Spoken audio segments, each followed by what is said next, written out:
सर्वात आधी सर्वांना स्वातंत्र्य दिनाच्या खूप खूप शुभेच्छा। आपली दीदी खूप सारा मेकअप करून झेंड्याला निघली होती, पण आज सकाळी सकाळी खूपच जास्त अंधार झाला होता आणि सोबतच शांत वातावरण होतं। असं वाटत होतं आज सगळे ढग आपल्या वरुडवर उतरणार आहे आणि सकाळी सकाळी चिमुकल्याची रॅली पण निघाली होती। रॅली सोडा, पण या दोघांची दोस्ती पहा।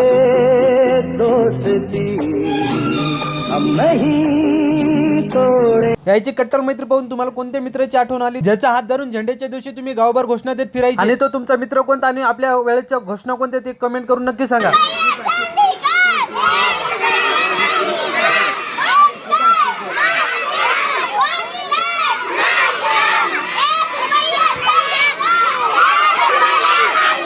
यांच्या घोषणा पाहून सगळ्यांना शाळेचे दिवस आठवले असते, कारण आपण घोषणा एवढ्या मोठमोठ्याने द्यायचो शेवटी पूर्ण नटच कोट पडत असे। पण आपल्या भारत माता की जय काय संपत नसे।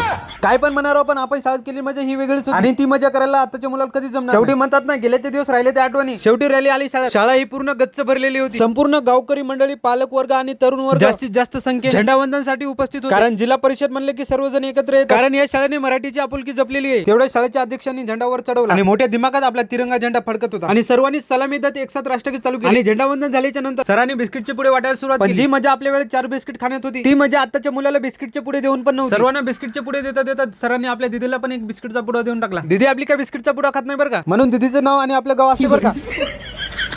झेंडावंदन झालंच होतं बरं का, पण मुलात दिसणारी शांतता आणि शिस्त चालूच होती बरं का, कारण इथंच उद्याचं भविष्य घडणार आहे बरं का। आणि तेवढ्यात गावातली मंडळी पण म्हणले आम्हाला व्हिडिओ मध्ये येऊ दे बरं का। आणि झेंडावंदन झाल्याच्या नंतर त्या शिस्तीत सर्व विद्यार्थी घराकडे जाऊ लागले बरं का। बद्री तर सह्या देत सगळी प्रॉपर्टी शाळेच्या नावावर करू लागला बरं का, आणि सही करता आली म्हणून बद्री मोकळे हसू लागला बरं का। सगळ्यांचा व्हिडिओ घेता घेता बिल्डरचा व्हिडिओ नाही घेतला असं कधी होईल का, म्हणून त्याला म्हणले बैठी गंगा मी व्हिडिओ दे। आणि करण अर्जुनचा मान ठेवत त्यांना पण व्हिडिओ मध्ये घेतलं, पण या दोघांचा कानमंत्र जरा वेगळाच चालू होता।